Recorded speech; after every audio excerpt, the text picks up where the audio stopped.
Hai semuanya, selamat datang di podcast Ngobrol Santai bersama mahasiswa. Tempat kita bahas topik serius dengan gaya yang santai nih. Aku Zalfayu, host kalian hari ini. Kali ini kita akan membahas keagamaan, yaitu meningkatkan iman di tengah gedung tinggi. Kita akan membahas tentang generasi muda, khususnya di kota besar Jakarta, dalam menjaga iman di tengah globalisasi, modernisasi, dan sekularisasi. Di sini saya sudah bersama bintang tamu yang saya undang, yaitu Adit, yang akan menemani bersama kita hari ini. Menurut Adit nih, Jakarta itu kan kompleks banget ya, sebagai pusat globalisasi. Banyak gaya modern yang masuk dan mempengaruhi pola pikiran masyarakat, terutama anak muda. Menurut kami, apa sih tantangan terbesar yang dihadapi generasi muda dalam menjaga iman di Jakarta? Tantangan ya. Untuk tantangan sih saya setuju banget di zaman yang sudah digital modern banget. Saya setuju banyak punya tantangan. Menurut saya tantangan terbesar yaitu adalah sekularisasi dan materialisme, di mana semua itu memandang harta, pandangan, kenyamanan, materialisme. Bahasanya zaman sekarang, lo punya duit, lo punya kuasa gitu.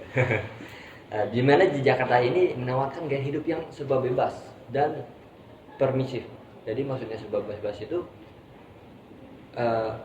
kita bisa bebas berekspresi, kita bebas berpakaian, kita bebas bergaul dan lain-lain. Mungkin itu sebuah keutamaan ya bagi dunia zaman saat ini. Tapi menurut saya seringkali itu membuat kita lupa dengan prinsip agama, dimana mulai dari barang mewah, konsumsi barang mewah yang berlebihan, atau fashion yang tidak sesuai syariat. Contohnya dengan berpakaian kerudung. Misalnya kerudung ini kita sudah pakai kerudung tapi tidak mengikuti syariat Islam, dimana yang harusnya kita menutupi aurat mulai dari leher atau sampai dada kan untuk kerudung, tapi untuk zaman saat ini hanya untuk fashion, misalnya menutupi rambut itu dilipat-lipat di lehernya, atau bahkan lehernya sampai terbuka, bagian sininya ada rongga terlihat, itu bukan sesuai dengan syariat Islam. Kemudian berpakaian, yang namanya umat muslim, bagi wanita seluruh badannya itu aurat kecuali hanya muka dan telapak tangan. Jadi di zaman saat ini malah kerudung menjadi fashion dan pakaian-pakaian ketat. Orang-orang yang menggunakan kerudung itu menggunakan pakaian ketat, gimana malah menimbulkan aurat. Jadi kayak berpakaian tapi tidak berpakaian gitu. Kemudian lebih parahnya lagi, pada zaman ini tuh menormalisasikan yang namanya berpacaran. Apalagi berpacaran di sini udah berpacaran tapi pacarnya beda agama. Itu sebuah puncak komedi bagi saya. Udah larangan ditambah larangan lagi. Allah menjelaskan tentang perbedaan agama itu di surat Al-Hadid ayat 20. I'lamu annamal hayatud dunya aibu walahmu wa zainah wa tafakharu bainakum. Jadi ketahuilah bahwa kehidupan dunia itu hanyalah permainan dan senda gurau atau maksiat lahan-lahan, perhiasan serta saling berbangga-bangga di antara kamu dan berlomba dengan kekayaan dan anak.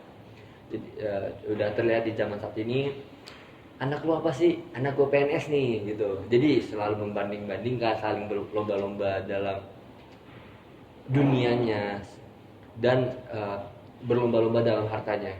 Jadi sehingga menjauh dalam prinsip-prinsip agama. Ayat ini mengingatkan kita bahwa kehidupan dunia itu hanya sementara. Jadi Tuhan Allah menjelaskan di ayat ini bahwa harta-harta itu hanyalah titipan semata, hanyalah permainan dunia saja. Kalau kita bisa bermain permainan dunia ini, mungkin kita bisa kaya, tapi dilihat di sisi lain, kita bisa menjauh dari prinsip-prinsip agama Allah, syariat-syariat agama Allah, hilangnya takwa dan hilangnya keimanan kita. Jadi di sini kita supaya fokus lagi ke tujuan hidup kita. Nah, aku setuju banget nih. Gimana sih kalau menurut Adit generasi muda yang bisa membentengi diri untuk mempengaruhi atau menghindari pengaruh dari budaya luar tuh? Pengaruh dari budaya luar ya, salah satu contoh caranya itu yaitu memperkuat fondasi imannya diri sendiri, yaitu melalui dengan ibadah. Jadi kita harus tahu, kita harus berfokus ke dalam ibadah, meningkatkan keimanan kita, mengkokohkan keimanan kita, dan komunitas yang baik. Nah, dimulai dari meningkatkan pemahaman diri dulu, dari fondasi keimanan. Kita di dunia ini diciptakan oleh Allah tuh buat apa sih? Jadi kita harus selalu bertanya-tanya di cermin atau ke dalam hati kita, tujuan kita tuh apa sih di dunia ini? Oh, tujuan kita itu hanya untuk beribadah kepada Allah. Wa ma khalaqatul jinna wal insan illa liya'budun. Allah tidak menciptakan jin dan manusia hanya untuk beribadah kepada Allah. Jadi di sini kita harus mengingat dari tersebut bahwa bahkan jin juga, nggak hanya manusia itu diciptakan di dunia, turun di dunia itu hanya untuk beribadah kepada Allah. Dan kita selalu menambah asupan-asupan, mulai dari dakwah, asupan-asupan nasihat, asupan-asupan keagamaan untuk meningkatkan kepahaman kita.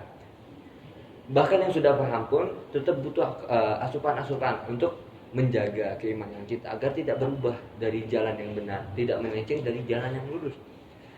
Dan kita selalu mengingat nama-namanya Allah, dari kita mendengarkan nama-nama, mendengarkan dakwah-dakwah, nasihat-nasihat, mendapatkan asupan-asupan. Kita mengingat nama-namanya Allah, dan supaya di setiap harinya kita berzikir, setiap lebih sholat kita zikir 33 seperti itu.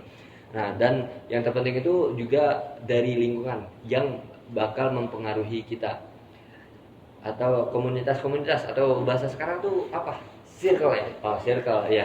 Nah, circle itu juga termasuk yang membuat kita berubah pandangan atau membuat diri kita berubah, atau bahkan membuat keimanan kita luntur, keimanan kita lepas. Nah, apalagi melihat di zaman ini di mana pergaulan bebas itu sudah mancar, sudah sangat luas lah bahasanya, yang membuat keimanan manusia itu terpengaruh. Karena yang pertama, kenapa bisa terpengaruh? Karena dia keingin tahuan, kayak misalnya minuman-minuman, dia ini kepo nih pengen minuman ini, sedangkan di circle-nya pada minum, jadi ikutan, nanti malah nambah sering. Temen yang ngelakuin hal ini diikutin lagi, seperti itu. Jadi lingkungan itu sangat berpengaruh dalam kehidupan. Nabi Muhammad pernah bersabda, ar-rajulu ala dini khalil falyanzur ahadukum min syikho. Jadi Nabi bersabda, seseorang itu tergantung pada agama sahabatnya, sahabat dekatnya, sahabat karibnya. Maka hendaklah salah satu dari kalian memperhatikan dengan siapa yang dia bersahabat. Jadi bukan di sini Nabi melarang untuk kita jangan berteman dengan ini, jangan berteman dengan ini, tapi kita supaya memfilter, membatasi. Kita dekat dengan ini sekian, dekat dengan ini sekian, dekat dengan ini sekian. Jadi kita harus tahu mana sih yang harus benar-benar jadi sahabat dekat kita, mana yang harus menjadi hanya teman kita, atau bahkan mungkin hanya keperluan saja. Itu supaya dibatasi agar meminimalisirkan mudorot-mudorot atau keburukan-keburukan yang akan datang ke kita nanti. Jadi di lingkungan ini kita misalnya si A, mungkin saya punya teman si A namanya, dia itu hebat dalam beragama, rajin sholat, dan si B itu mungkin maksiat terus, minum-minuman. Jadi mungkin saya boleh berteman dengan B, tapi tidak dengan mengikuti dia, hanya dengan label oke, teman saja, ini teman saya loh ini. Jadi just a title, hanya sebuah label aja bahwa dia ini teman saya, tapi sahabat saya itu si ini, si A yang rajin beribadah, sehingga kita terpengaruh oleh si A ini bahwa kita harus mengingat kepada Allah, rajin ibadah kepada Allah. Nah, ngomong soal beda agama nih ya, pacaran beda agama kan udah jadi isu yang umum banget ya. Betul, di Jakarta. Banyak yang menganggap pacaran beda agama itu sebagai bentuk toleransi. Menurut Adit nih, apa sih pandangan kamu tentang pacaran beda agama tuh? Eh, pandangan saya tuh kacau. Ini sebuah tantangan yang sangat besar di zaman saat ini. Apalagi ada bahasa toleransi. Nah, toleransi sendiri itu kalau di Islam kan menghargai agama yang lain. Tapi ini beda levelnya. Dari perspektif Islam aja bahwa pacaran itu dilarang. Apalagi berpacaran dengan beda agama hingga menuju ke jenjang pernikahan, di mana jenjang pernikahan itu sebuah ibadah. Kita bersuami istri itu sebuah ibadah yang mana di situ mempunyai konsekuensi yang sangat berat, yang sangat banyak. Yang menurut saya itu pacaran beda agama ini merupakan hal yang sangat tabu, dan pacaran beda agama ini merupakan sebuah lawakan zaman saat inilah, apalagi dinormalisasikan. Allah berfirman di surat Al-Baqarah, wala tankihul musyrikati hatta yu'min wala amatun mu'minatun khairun musyriki walau ajabakum. Jadi jangan menikahlah kalian kepada orang musyrik, kepada orang orang kafir, sehingga dia itu beriman. Jadi kalau dia belum beriman, jangan nikahin, jangan deketin. Walaupun yang orang musyrik ini dibanding orang iman ini mungkin lebih cantik, dia bisa merebut hati dari kalian. Jadi meskipun dia itu lebih cantik atau lebih baik, tapi ketika belum beragama Islam, ya supaya ditinggalkan seperti itu. Wala batum mu'minan khairum min musyrikin walau ajabakum ulaika yad'una ilan nar wallahu yad'una ilal jannah wa maghfiratahu bi'idnih wa yubayyinu ayatihi lin-nasi la'allahum yatadhakkarun. Janganlah kamu menikahi perempuan musyrik, hingga saya jelasin lagi, janganlah kalian menikahi perempuan musyrik sehingga dia beriman. Sungguh hamba perempuan yang beriman jauh lebih baik dari perempuan musyrik. Maupun di dunianya dia terlihat lebih cantik, lebih hebat, lebih cerdas, lebih pintar, tapi di mata Allah perempuan yang beragama lah yang lebih baik. Meskipun dia menarik hatimu, meskipun kamu udah tertarik dengan dia, ya jangan, supaya ditinggalkan. Jangan pula kamu menikahi laki-laki musyrik, ini bagi perempuan, hingga mereka beriman.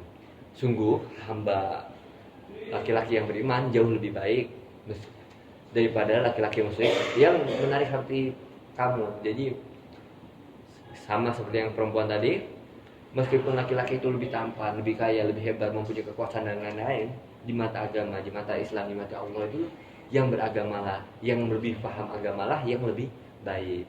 Jadi kenapa bisa lebih baik? Karena mereka orang musyrik membawa kalian ke dalam neraka. Nah, di neraka, sedangkan Allah mengajak kalian tuh ke dalam surga.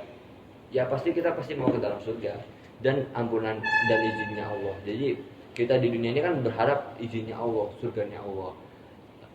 Menerangkan ayat-ayatnya kepada manusia agar mereka mengambil pelajaran. Jadi ayat ini diterangkan untuk bahwa menjelaskan kepada manusia, terutama umat muslim, mengajarkan kepada umat muslim supaya mengambil pelajaran dari ayat tersebut, supaya menikahi kepada sesama umat Islam. Nah, setelah itu kalau misalnya saya nggak dapet yang iman dan saya cuma dapet yang musyrik istilahnya, karena yang iman menurut saya kurang lah gitu loh.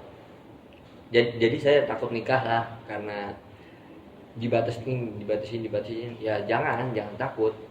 Orang iman yang baik dan bagus itu juga banyak kok. Jadi justru ketika kalian sudah merasa kalian sudah diambang batas atau ingin melakukan hal yang lebih dalam, kalian menikahlah. Apalagi bagi orang yang mempunyai orang tua, sebagai orang tua juga pasti ingin anak yang terbaik.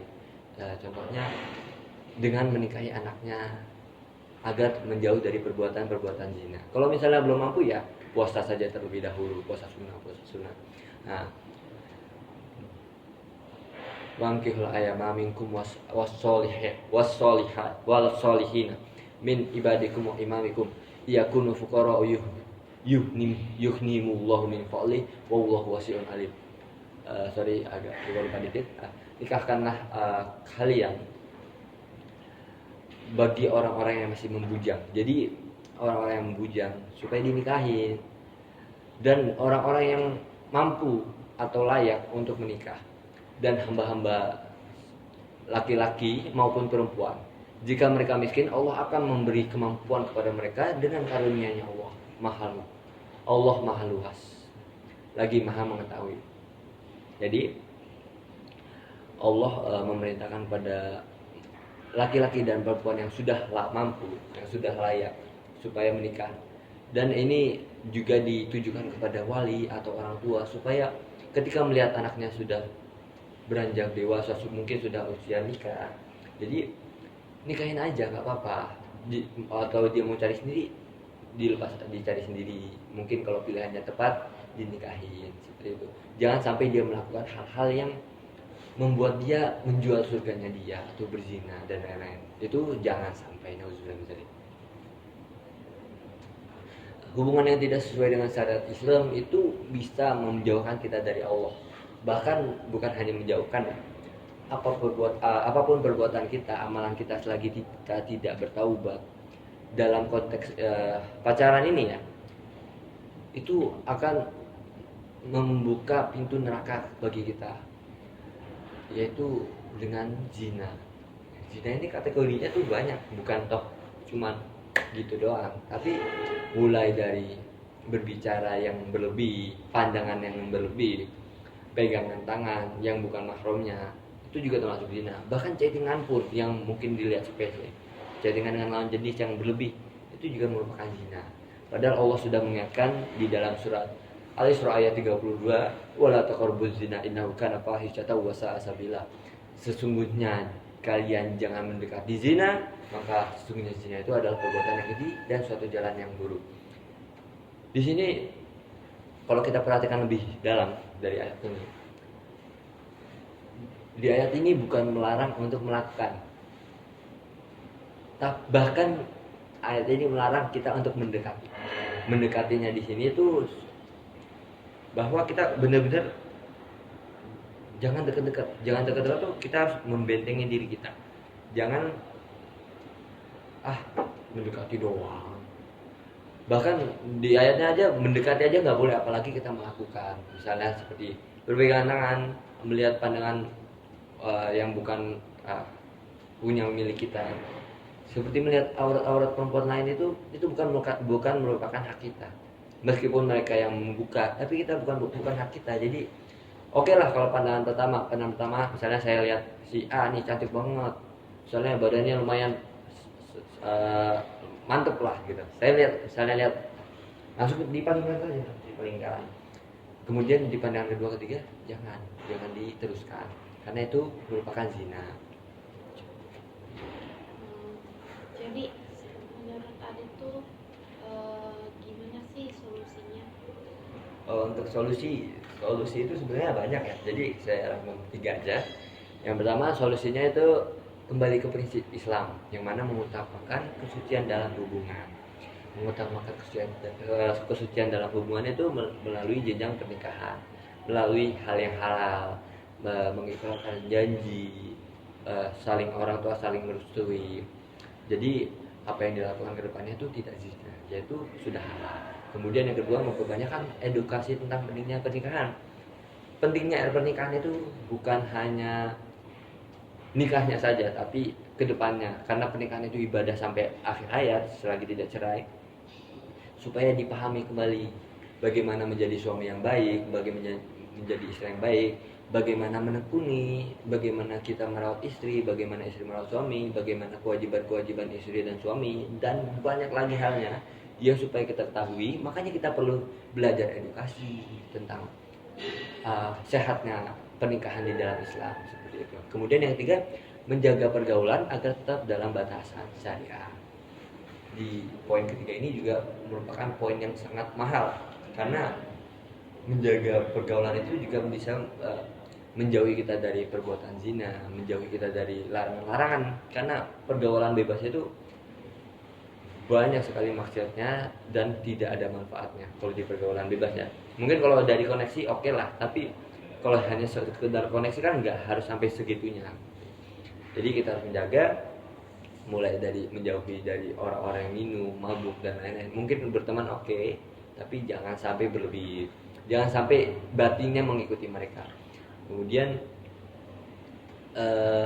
menjaga pergaulan supaya kita tidak terlibat dengan hal-hal yang buruk. Itu yang saya bilang tadi, zina, sehingga kita harus menikah secara paksa atau bahkan kita melakukan hukuman kafaroh dari pelanggar zina tuh bagi yang belum nikah dicambuk 100 kali, atau bahkan yang udah menikah itu wah itu sangat hina nih kalau habis sudah nikah masih berzina dengan yang lain itu dijilid, jadi dia dikubur sampai leher sini, ditimpuk kepalanya sampai mati. Ya, nauzubillah min dzalik. Dijelaskan lagi di hadis lain, di hadis riwayat Muslim, An Abi Hurairah qala Rasulullah sallallahu alaihi wasallam, innallaha la yanzuru ila su'arikum wa amwalikum walakin yanzuru ila qulubikum wa amal. Di hadis ini dijelaskan bahwa dari Abi Hurairah berkata, Rasulullah sallallahu alaihi wasallam bersabda, sesungguhnya Allah tidak melihat fisik dan harta kalian, tetapi Ia melihat dengan hati dan amalan kalian. Jadi jangan takut kita pergaulannya, membatasi pergaulan. Jangan takut kita bukan orang yang FOMO dalam tren-tren masa kini. Jangan takut. Jadi kita harus takut bahwa amalan dan hati kita sendiri. Allah tuh tidak memandang harta, tidak memandang fisik, tetapi Allah memandang hati dari dan amalan kalian. Tapi bukan berarti Allah tidak memandang fisik dan harta, bukan berarti kita nggak harus olahraga, nggak harus mencari uang. Tidak, justru kita harus mencari uang agar ibadah kita lebih lancar, mencari uang agar ibadah lebih lancar untuk transportasi, makan dan lain-lain, dan berolahraga agar fisiknya tetap bugar sampai tua pun kita bisa beribadah dengan lancar.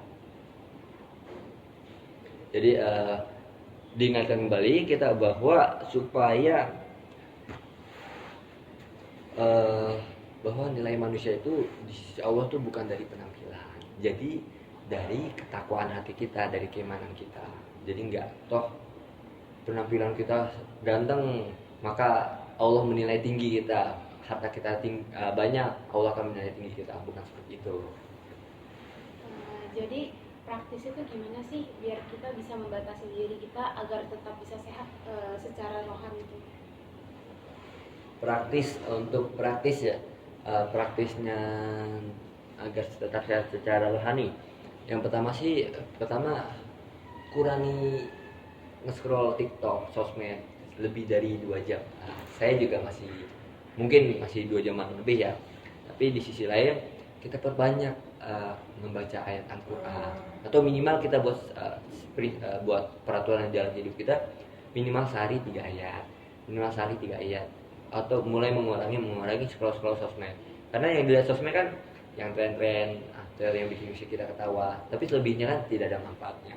Kemudian yang kedua yaitu ikuti akun-akun yang bermanfaat, ikuti akun-akun Islami, supaya menjadi motivasi dan pengingat kita bahwa kita di dunia itu diingatkan gak harus dari dakwah secara langsung.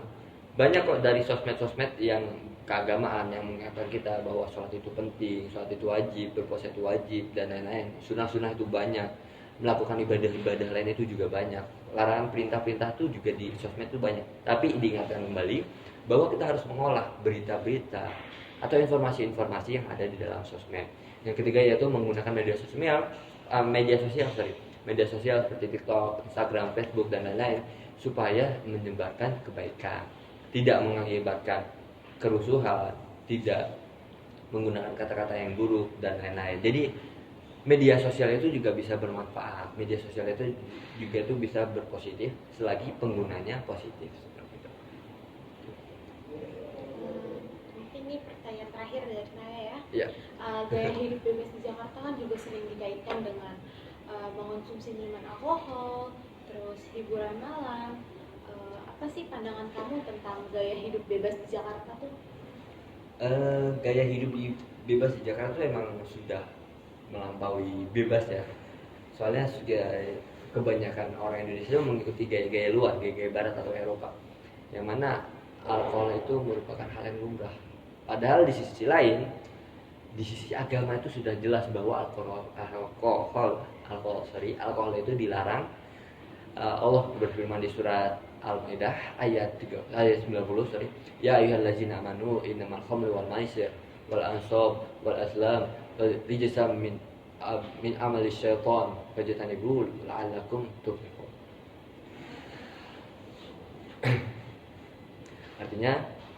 Artinya wahai orang-orang yang beriman, dikhususkan untuk orang Islam ya, karena emang orang Islam dilarang untuk khamar.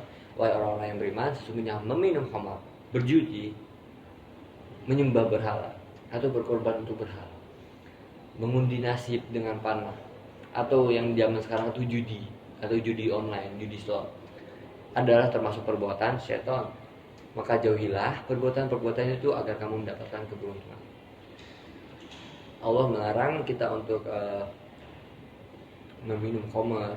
Oke, mungkin pada zaman dulu, pada zaman Nabi sebelumnya itu khamar masih diizinkan, masih diperbolehkan.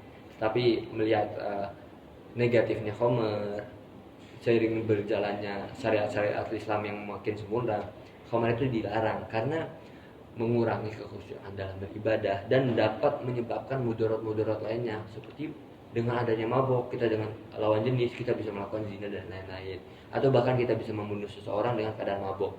Apalagi di zaman saat ini banyak kasus-kasus itu orang kecelakaan berkendara karena mabok, atau mungkin gimmick aja mabok padahal mabok. Nah, kemudian kita harus berhati-hati dalam memilih lingkungan, yaitu bergaul dengan orang-orang yang memiliki nilai agama, supaya bisa membantu kita di dalam jalur yang benar, tidak terpengaruh, tetap menjaga ketakwaan kita, bahkan menambah ketakwaan kita. Wah, luar biasa banget pembahasan kita hari ini. Banyak sekali pelajaran yang berharga yang bisa kita ambil. Intinya, di tengah godaan gaya hidup modern yang ada di Jakarta, kita harus tetap menjaga iman, karena menjaga iman adalah tantangan yang tidak mudah, tetapi tidak mustahil juga. Kita bisa mulai dari hal-hal yang paling sederhana, yaitu memperkuat ibadah kita, memilih lingkungan yang positif, dan memanfaatkan media sosial untuk hal-hal yang bermanfaat.